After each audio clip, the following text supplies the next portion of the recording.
मैं श्रीमद् भगवद गीता के अनुवादक डॉक्टर साजिद सिद्दीकी साहब को खुद माइक पर बुलाना चाहता हूं कि वो आएं और अपने ख़यालात का हमारे सामने 10 मिनट के अंदर इजहार करें।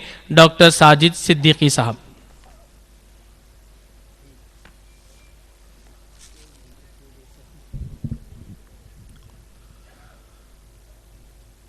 औज़ु बिल्लाहि मिनश शैतानिर रजीम, बिस्मिल्लाहिर रहमानिर रहीम। शुरू उस ईश्वर के नाम से जो बहुत ही कृपाशील और दयालु है। हाज़िरीन मजलिस, अस्सलाम वालेकुम।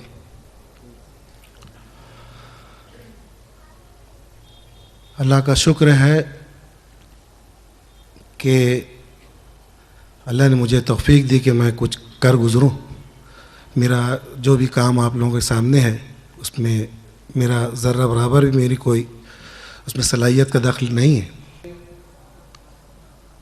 आज जो मैं आप लोगों के सामने हाजिर हूँ वो सिर्फ़ और सिर्फ कहना चाहिए कि अकाबिर उलमा जो हैं और साथ ही जो विद्वान बैठी हुई हैं, डॉक्टर रेखा व्यास जी, मौलाना शाहीन जमाली साहब, मोहम्मद फ़ारूक खान साहब, इन विद्वानों ने मेरी पजीराई जो की, अल्लाह के बाद मैं उनका शुक्रिया अदा करता हूँ कि इन लोगों ने मुझ कम इल्म को इतना कुछ नवाजा, इतनी कुछ पजीराई की कि आज मैं आप लोगों के सामने खड़ा हूँ। ज़्यादा कुछ ना कहते हुए ये कहूँगा कि बस आप लोगों की मोहब्बतों ने ये काम करा दिया, इसके लिए मैं आप लोगों का शुक्रगुज़ार हूँ। मगर एक शिकायत भी है मुझे आप लोगों से कि मैं बड़ी मुश्किल से 15-20 सालों में कुरान और गीता पढ़ के अपने आप को बड़ा समझता था। कुरान गीता पढ़ के बड़ा छोटा बन गया था। आप लोगों ने फिर मुझे बड़ा बना दिया।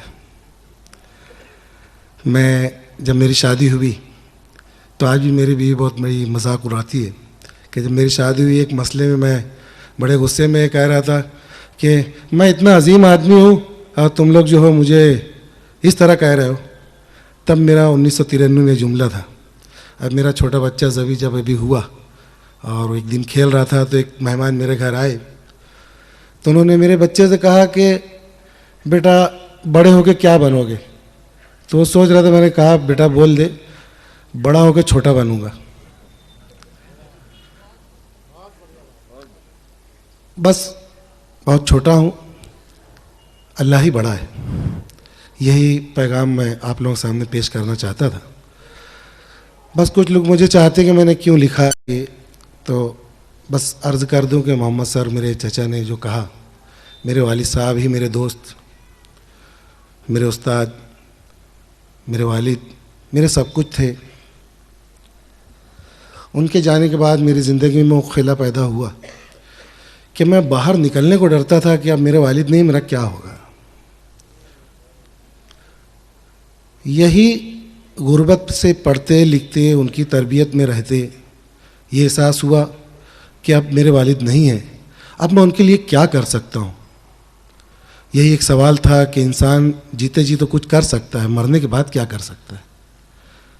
ये चीज़ मेरे जहन में आना और कुरान करीम का उठाना और उसका तर्जुमे से पढ़ना समझना, जो भी मेरी अपनी छोटी अक्ल से मैंने शुरू किया, वहाँ मुझे एहसास हुआ कि मरने के बाद एक ज़िंदगी और है, जहाँ एक लाफानी ज़िंदगी है। वहाँ हमारे पाप और पुण्य कर्मों का जज़ा और सज़ा मिलने वाली है। वहीं वो परलोक जो है, वो आखिरत, वहीं मेरे वालिद साहब मौजूद हैं। अगर मैं कुछ करना चाहता हूँ तो उनके इस लिए बिल्कुल कर सकता हूँ। ये मेरे लिए कहना चाहिए कि मालिक की तरफ से बहुत बड़ा तोहफ़ा था, बहुत बड़ी नेमत थी, जो मुझे मालूम पड़ा कि इंसान मरने बाद भी मौजूद होता है।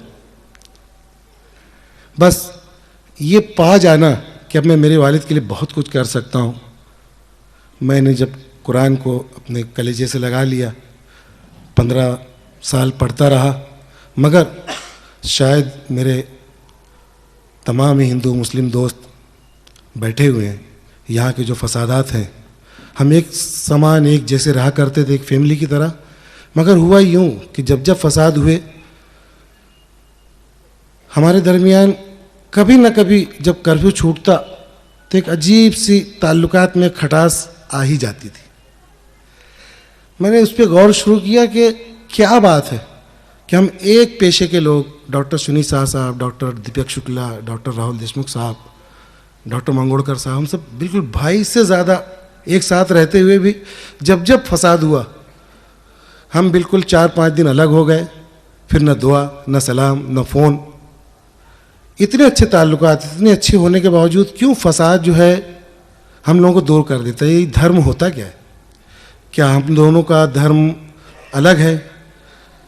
जो हिंदू डॉक्टर्स हैं मेरे साथी, क्या वो एक अलग ईश्वर के पैदा की हुई हैं और मैं क्या एक अलग ईश्वर का पैदा किया हूँ?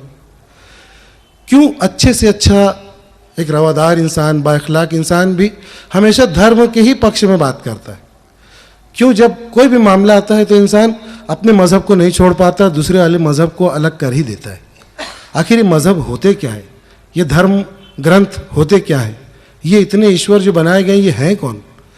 ये जुस्तजू मैंने जब जारी की तो कुरान तो पढ़ ही रहा था, मैंने देखा कि भगवत गीता हमारे हिंदुस्तान की सबसे बड़ा ग्रंथ है, हमारे हिंदू भाइयों का।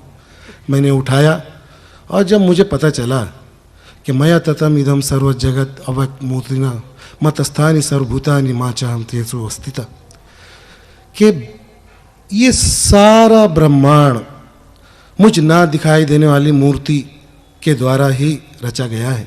सारी निर्मित वस्तुएं जो है वो मुझसे स्थित है, मैं किसी से स्थित नहीं हूँ। और यही बात कुरान में मैं पढ़ता रहा था, कुल अल्लाहु अहद अल्लाहु समद लम यलिद वलम यूलद वलम यकुल लहू कुफुवन।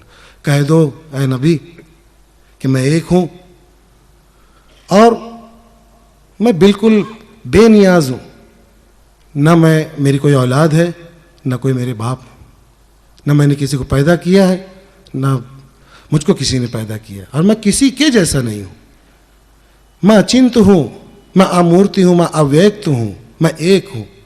ये पैगाम सुनना था कि उस दिन से फिर 7 साल हो गए, फिर मुझसे न कुरान रखा गया न गीता, और आज का दिन है कि आप लोगों के सामने वो पेश खिदमत है। मैं अर्ज़ कर दूं कि इसमें गलतियां काफ़ी हैं, मैं विद्वान नहीं हूं, मैं उसमें क्षमा मांग चुका हूं। मेरा दिल दुखाना मकसद नहीं है, मेरा मकसद सिर्फ मिलाना है।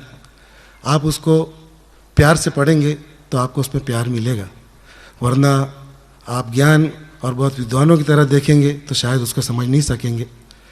मेरी सिर्फ आपसे प्रार्थना है कि प्यार से लिखा गया है, प्यार से देखिए, प्यार बढ़ाइए।